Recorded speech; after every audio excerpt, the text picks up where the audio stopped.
All Tesla news for the second week of March. I'm Brian, and welcome to My Tesla Weekend. Tesla had its first green week in a while, finishing the week at $693, up $92 a share, 15% gain. Compared with the Dow, up 4%, the Nasdaq, up 3%, the S&P 500, up 2.5%, so it did outperform the market, although after a bunch of weeks of getting absolutely battered, it doesn't feel that great. Tesla is still down 13% over the past month and 5% year-to-date. But this week's increase is more than its entire market cap from January of 2020. New Street Research upgrades Tesla to buy, 2 years of earnings momentum ahead. They've got good demand, they've got competition still too far behind. It's looking good, price target of $900. Piper Sandler is also very optimistic with a price target of $1,200, and they're still excited just like anybody who's paying attention. Wolf Research expects Tesla moonshot in the coming weeks, leading to EPS of $40, earnings per share of $40 in 2025. While they kept their price target of $675, they said there could be a moonshot coming in the legislative pipeline, as in something to do with big changes in the current administration. On March 8th, Whole Mars Catalog asked Elon, what does the download FSD button do? Does it put you in the queue or does it download it immediately? Assuming user approves warning and agrees to drive it carefully, it will download the latest Q&A tested FSD beta as soon as it connects to Wi-Fi. And he did say, and this is on March 9th, FSD build 8.3 should be done QA testing by the end of next week, so that's roughly when it should show up, and I believe it already has. Whole Mars Catalog had also tweeted, Waymo has 600 cars running their software for customers. Tesla had over 1,000, this week 2,000, by next update over 10,000. To which Elon said, 8.3 has literally 1,000 improvements. Will take time to QA internally before release, probably in 2 or 3 weeks. In vastly more recent news, FSD beta has now been expanded to 2,000, and we've also revoked beta, where drivers did not pay sufficient attention to the road. No accidents to date. Revoked beta, where drivers did not pay sufficient attention. I'm curious how this was monitored, and what's sufficient. Not a criticism, genuinely curious. To which @TeslaGang said, driver-facing camera monitors where drivers are looking. It would detect if a beta user was looking down at, for example, a phone or a laptop for significant amounts of time. Definitely dangerous to do as a beta tester. #Tesla. To which Elon Musk said, yes. In Model S refresh news, bug not found exception saw the same blue refreshed Model S in Oregon, got a chance to talk to the engineer, doing some validation testing with it to catch as many problems as possible. Side repeater is larger, so it sticks out for better visibility. And here we are on the 6th. Look at that, a bunch of refreshed Model S's ready to head out the door for end of quarter delivery. So it's happening, if a bit slowly and behind a schedule. If you go to the configurator, you'll see that the Model S is now showing a projected delivery of mid-2022, though that could be just, Q2. That's mid-2022, and that starts in like 2.5 weeks, so I don't know, man. Tesla Model S Plaid Plus gets a $10,000 price increase, so if you didn't buy it yet, you're out of luck. It's $149,990. No meme prices this time, and sadly, estimated delivery late 2021. I know, man, it's killing me.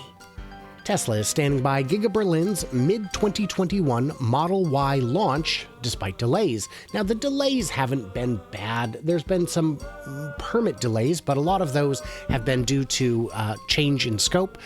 Some of it has been due to the Rona. Some of it has been due to environmental delays, but for anyone who's been watching the update footage, it is a screaming along. And if you haven't watched the drone footage, I mean, go to my channel, man. I got tons of them. They're all over the place.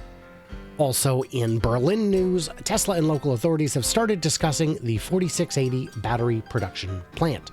Now I know if we're going to try and get to having a car produced there in just a few months, they should be quite a bit further ahead on the battery situation, but there's a growing consensus among Tesla theorists, such as myself, that believe that the pilot line at Cato Road has been stockpiling 4680s to assist with the launch in Berlin.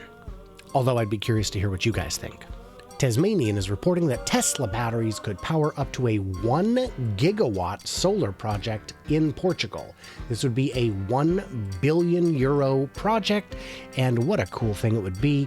The thing is, with these big Tesla MegaPacks, is if you can use them similar to a peaker plant, you can arbitrage the power yourself and save your customers or yourself or anybody a lot of money.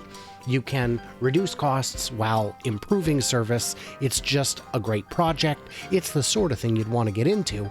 And my gosh, if you didn't have enough customers for this project or this sort of project, what would you do? I don't know. Maybe you would open your own one in Texas. Bloomberg Green is reporting that I should view my subscription offers, which I absolutely will not do. Tesla is plugging in a secret mega battery into the Texas grid. The utility-scale battery located outside of Houston will connect to the same grid that faltered in February's freeze. So this would be amazing. It looks like it's already underway. There was some sleuthing done to determine who owns the company, who owns the land, all that good stuff. And we now know that there's a company called Gambit Energy Storage LLC, which is a wholly owned subsidiary of Tesla. And even the construction workers were wearing Tesla hard hats and keenly instructed not to answer any questions from outside. So this could be a neat source of an extra $100 million a year for Tesla. And if this works, forget selling these things, we'll just start installing them everywhere. Conbucks is recording that Tesla's lead in batteries will last through the decade, while GM closes in. And I don't think that's actually accurate. Tesla pays an average of $142 per kilowatt hour for batteries. I don't think it does. I think it's substantially lower than that, but Tesla holds a sizable lead over competitors. Well, here's the thing. GM doesn't make their own they don't design batteries, they don't make batteries. They do these partnerships. And I guess you could say that Tesla kind of did with Panasonic with their 2170s, but Tesla owns the IP. Tesla develops the IP and now is making their own batteries in addition to buying them from absolutely everyone who has a spare cell to sell. So, I don't know. I think the big breakthroughs are not going to come from the likes of GM, but more likely from someone like CATL, LG, Panasonic, Samsung, etc. And this is fun. Let's go ahead and translate this. Voila, now unsubscribed. Manufacturers can't deliver. Earlier, there was complaint about difficult delivery, and some car owners have already unsubscribed. Yes, it's true.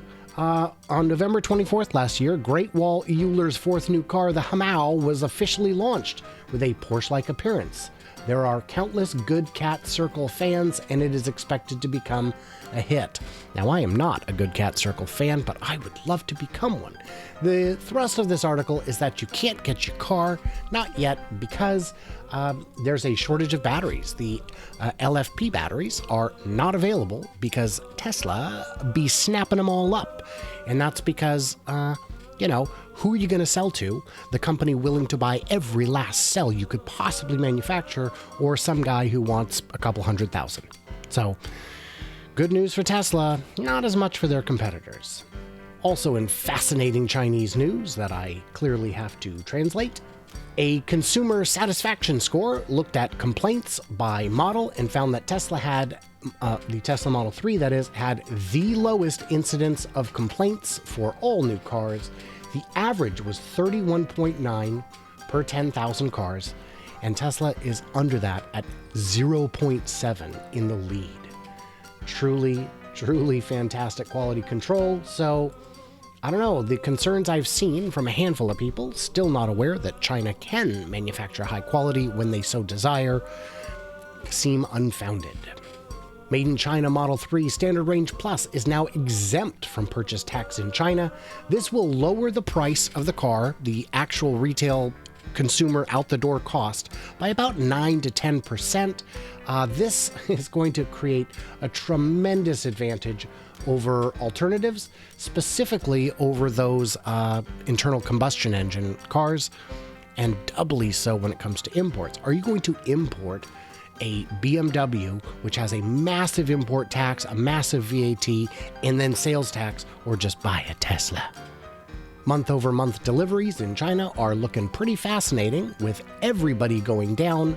BYD, NIO, XPEV, and LI Auto, with only Tesla being the one with increasing sales. And this is at the beginning of the quarter when a lot of units shipped overseas, so that's doubly encouraging. I'm not going to go into this one too much, but fossil fuels are wildly more expensive than previously thought. This is a part of a great study by Tony Seba. If you don't know who he is, I'll throw up a little graphic real quick, and I'll put a link to the video in the corner. Tony Seba is as close to a time traveler as you can get when it comes to energy cost and electric vehicle insights. He's been pretty on the ball for decades, so worth checking out. In lighter news, I mean, I guess I can't really call it that, a Jacksonville, Florida man was almost carjacked when this guy ran up. Whole thing's captured on the dash cams, and away we go. Yep, away we go. Absolutely terrifying, but I guess it was caught on cam. I mean, my car, even if I had a dash cam, would not have caught that. It's wearing a mask, though. Not as unusual as it used to be. California crews handle tricky fire at Tesla factory. Now, I don't know who Firehouse is, but they do not seem to know much about fire. At Tesla factory involving molten metal. Well, it actually turned out to be the hydraulic lines. They caught fire, got a little toasty. They also, for that matter, said it was located in under the stamping machine. Yeah, you don't use molten aluminum in a stamping machine, so I get it. Here's what it looked like from afar, and here's what it looked like from the eye in the sky. Yeah, that's not as significant as you might have suspected from the headline, and I apologize for the title seeming a bit clickbaity, but you know, that's the only way YouTube will ever show my videos to anyone, so that's just terrible. So with that said, you know, I mean, hey, what are you gonna do? I have a giveaway coming up at the end of the month. I'll explain that at the end, but all you have to do to enter, the short answer is subscribe or leave a comment below. You're automatically entered, and I'll announce the winners on the first news roundup of April. Town of Ipswich, Mass. purchases Tesla Model Y for the police chief. Again, these are stories we're getting every week or two of some new police department getting in on the whole Tesla shebang. It saves them money. They get some local grants, and in this case, this is for the chief of police's administrative uses. He, is replacing a 2011 Ford Taurus, which I'm sure is a beautiful car. Okay, well, I mean, people throw the word turd around pretty easily these days, and I don't know. I would not want to drive an old Ford Taurus. That's just me. So speaking of the man, or sticking it to him, it's about time to file your taxes, and if you haven't already, or if you have and you need some more time, or need to file an amendment, don't forget, qualified alternative fuel vehicle refueling. You can get 30% of what it costs to put in a charger, up to $1,000 off your taxes. So if you paid, $1,000, you get $330 back on your taxes, etc. And for that matter, Arizona has just introduced a $1,000 rebate to switch to electric vehicles. So that's, boy, again, we just need more of these. I don't know how much this would help Tesla, but it'll help everyone, and that's helpful. Canoo has released pictures of what I believe is their actual prototype of their forthcoming pickup truck, and I gotta say, I don't hate it. I mean, If you asked me this a couple years ago, I would have said this is a joke, but now that we've seen something as outrageous as the Cybertruck, I don't know, man. Anything goes. A little concerned about this blind spot here, but I don't know. If they make this, I am sure people will buy it. Although, with some of the news we've seen lately with some of the competitors, I am deeply concerned how many of them will actually make it to production. VW has released pictures of their forthcoming microbus. The ID Buzz, the fully electric successor to the VW Bully. Not familiar with that one. And yeah, if that's what it actually looks like, it would be absolutely fantastic. Please go away. It would be absolutely fantastic. Although seeing how the ID3 prototype looks kind of nothing like the final production vehicle, certainly not as slick and cute, I am skeptical. But we'll see. This is going to have a big market, so, do it. A Rivian electric Amazon Prime delivery truck has been spotted in Seattle with Michigan manufacturer plates, so that's great. It means they're at least testing it. The fact that Rivian already has prototypes out that could actually do something is extremely encouraging, and I think we should all be excited. As opposed to Ford Mustang Mach-E, which is already facing their first recall. And what's interesting is, of the 1,258 vehicles affected, we now know that only 75 of them had actually made it into the hands of customers, which is, kind of alarming considering they sold so many in December. But the whole thing was weird and suspicious, and now there are delays on 4,500 vehicles. I don't know, man. Something's going on with Ford, and they're not being forthcoming about it. Daimler will recall 2.6 million Mercedes cars in China. Now, these are not EVs, but these are, Mercedes-Benz cars in China. And 2.6 million cars is absolutely astounding. That is just ridiculous. It spans 4 years due to a connectivity issue related to a supplier. So, I mean, I don't know. We'll get there. We'll get there. The last one, and a big one, is the report about Lordstown Motors, fake orders, undisclosed production hurdles, and a prototype inferno. Hindenburg Research, if you don't know, is the one who kind of single-handedly took down Nikola, unveiled all of their tomfuckery, and created a storm that resulted eventually with Trevor Milton being let go from his own company that he founded.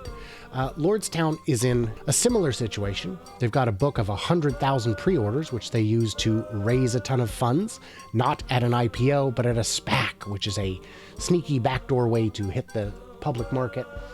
And they're claiming they've got 735 million in sales, but it's all, not all, it's largely horseshit.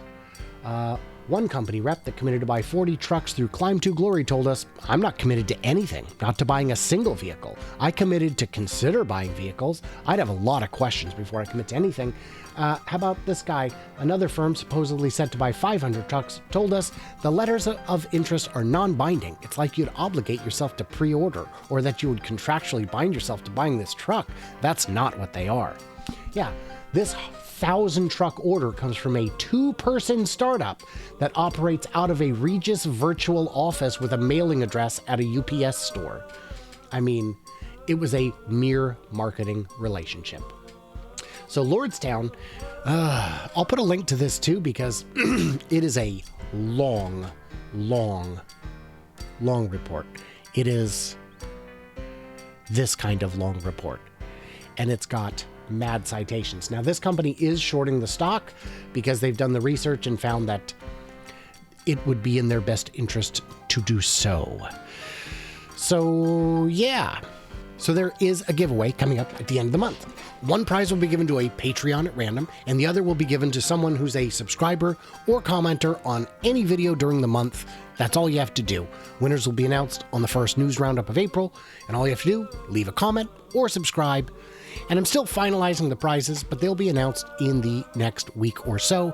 And I'll probably have like 3 or 4 options that you guys can pick from. So to make it, the last thing you want is, is a long sleeve shirt if you have no arms? I'm not here to judge. So what did I miss or misunderstand? Stay tuned, stay juicy, and I can't wait to hear from you clever robots on the flippity beep boop beep.